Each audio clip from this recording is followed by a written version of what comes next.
আসসালামু আলাইকুম। আশা করছি সবাই ভালো আছেন। আজ আমি আপনাদের সাথে খুলনা অঞ্চলের পরিচিত এবং খুবই উপকারী একটি ফল কেওড়ার খাটা রান্না করে দেখাবো। রেসিপিটি শুরু করার আগে কেওড়া সম্পর্কে কিছুটা ধারণা নিয়ে আসি। কেওড়া টক স্বাদের একটি ফল। কেওড়া মূলত ম্যানগ্রোভ অঞ্চল সুন্দরবনে উৎপাদিত হয়। লবণাক্ততা সহিষ্ণু এ গাছে প্রচুর ফল হয়, যা কেওড়া নামে পরিচিত। অন্যদিকে সুন্দরবনে উৎপন্ন মধুর একটা বড় অংশ আসে কেওড়া ফুল হতে। কেওড়া সুন্দরবনের হরিণেরও পছন্দের খাবার। এদেশে প্রাপ্ত ফলের মধ্যে সবচেয়ে বেশি পলিফেনল রয়েছে আমলকিতে, তারপর হলো কেওড়ার অবস্থান। এতে রয়েছে প্রচুর পরিমাণ ভিটামিন সি ও পলিফেনল। ভিটামিন সি শরীর ও মনকে সতেজ রাখতে ও রোগ প্রতিরোধে সাহায্য করে। অন্যদিকে পলিফেনল শরীরে ডায়াবেটিস, ক্যান্সার, আর্থ্রাইটিস, হৃদরোগ, অ্যালার্জি, চোখের ছানি, বিভিন্ন ধরনের প্রদাহসহ প্রভৃতি রোগ সৃষ্টিতে বাধা প্রদান করে। সুন্দরবন সংলগ্ন লোকজন কেওড়ার সঙ্গে ছোট চিংড়ি ও মসুরের ডাল রান্না করে থাকে। তাছাড়া কেওড়া হতে আচার ও চাটনি তৈরি করা হয়। আর কথা না বাড়িয়ে চলুন তাহলে রেসিপিটি শুরু করা যাক। খুলনা অঞ্চলে এটি কেওড়ার খাটা নামে পরিচিত। এই রান্নাটি করার জন্য আমি এখানে 500 গ্রাম তাজা কেওড়া নিয়ে নিয়েছি। কেওড়ার উপরে ফুলের মতন এক ধরনের আবরণ থাকে। রান্নার আগে এগুলো হাত দিয়ে ছাড়িয়ে ফেলে দিতে হয়, ঠিক এইভাবে।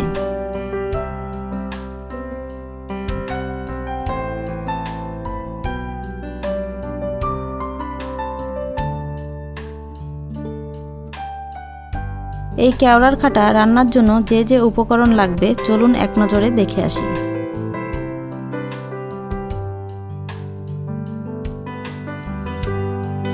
শুরুতে একটি প্যানে কেওড়াগুলো দিয়ে দিচ্ছি 3 কাপ পরিমাণ পানি দিয়ে কেওড়াগুলোকে সিদ্ধ করে নিব। কেওড়া সিদ্ধ হতে খুব বেশি সময় লাগে না। প্যানটিকে একটি ঢাকনা দিয়ে ঢেকে দিচ্ছি। কেওড়া সিদ্ধ করতে আমার 5 মিনিট সময় লেগেছে। কেওড়া বেশি সিদ্ধ করা যাবে না, তাহলে কেওড়ার মাঝখানে যে বিচিগুলো থাকে এগুলো সিদ্ধ হয়ে ছাড়িয়ে যেতে পারে। আমি কেওড়াগুলোকে ফেটে গেলে চুলা বন্ধ করে দিয়েছি। আপনারাও ঠিক এই সময় চুলার জাল বন্ধ করে দিবেন।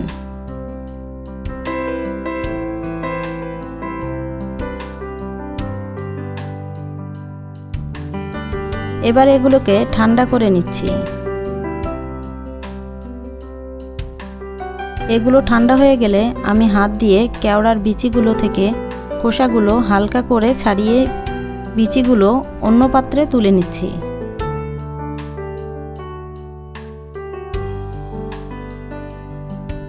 এই বিচিগুলো আমি ফেলে দিব। এবার বিচি ছাড়ানো হয়ে গেলে একটি ছাঁকনি দিয়ে কেওড়ার রসগুলো ছেঁকে নিব।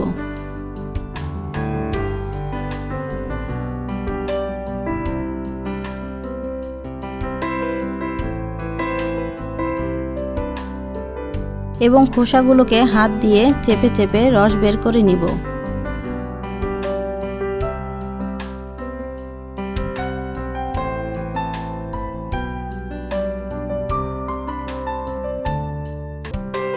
খোসাগুলো হাফ কাপ পানি দিয়ে ধুয়ে সেই পানিটিও আমি ছেঁকে নিব।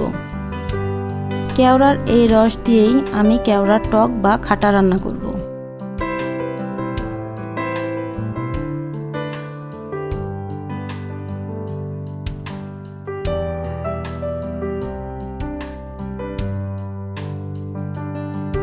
এখানে আমি যে রসটা বের করেছি এটি একটু বেশি ঘন ছিল, তাই আমি এর ভিতরে আরও হাফ কাপ পানি দিয়ে দিলাম।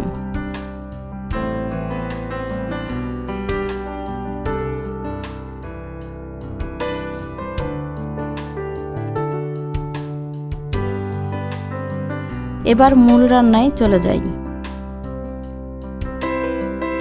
প্রথমেই প্যানে আমি 5টা বাগদা চিংড়ি মাছ ছোট করে কেটে দিয়ে দিচ্ছি।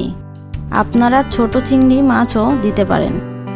এরপর এর ভিতরে দিয়ে দিচ্ছি হাফ চা চামচ রসুন বাটা, হাফ চা চামচ আদা বাটা।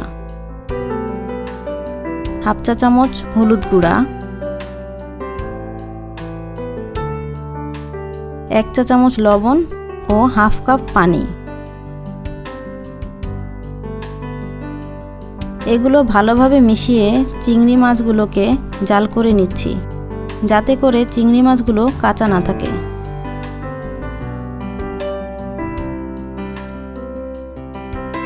চিংড়ি মাছগুলো জাল করা হয়ে গেলে এর ভিতরে দিয়ে দিচ্ছি কেওড়ার রসগুলো।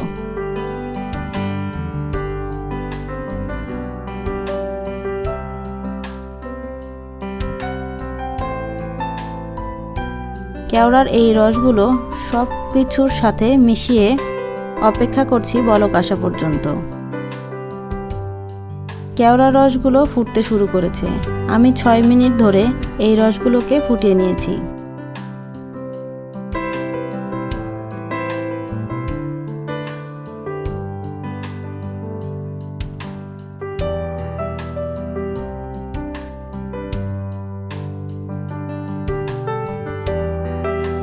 এবার একটি পরিষ্কার প্যান বসিয়ে দিয়ে দিচ্ছি 3 টেবিল চামচ সয়াবিন তেল।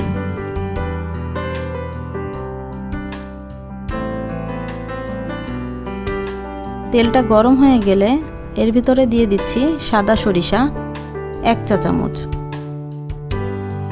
সরিষা ফোড়ন দেওয়ার সময় ফুটে গায়ে লাগতে পারে, তাই চেষ্টা করবেন সরিষা দিয়ে ঢাকনা দিয়ে ঢেকে দিতে, তাহলে সরিষা ছিটকে গায়ে লাগবে না। সরিষাগুলো ফোড়ন দেওয়া হয়ে গেলে এর ভিতরে জাল করে রাখা কেওড়ার রস দিয়ে দিলাম।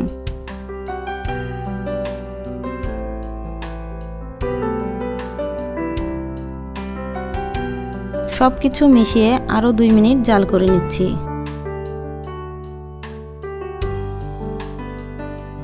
রান্নাটি পুরোপুরি শেষ। তৈরি হয়ে গেল আমাদের খুলনা অঞ্চলের ঐতিহ্যবাহী কেওড়ার খাটা। সম্পূর্ণ রান্নাটি করতে আমার 13 মিনিট সময় লেগেছে। চলুন তাহলে পরিবেশন করে দেখা যাক কেমন হয়েছে আজকের কেওড়ার খাটা। রেসিপিটি কেমন লেগেছে কমেন্ট করে জানাবেন। যারা এখনও কেওড়া খাননি তারা এই রেসিপি ফলো করে রান্না করে দেখবেন। আপনারা কোন ধরনের রেসিপি দেখতে চান অবশ্যই কমেন্ট করে জানাবেন। যারা আমার চ্যানেলটিকে এখনও সাবস্ক্রাইব করেননি তারা অবশ্যই আমার চ্যানেলটিকে সাবস্ক্রাইব করবেন। আল্লাহ হাফেজ।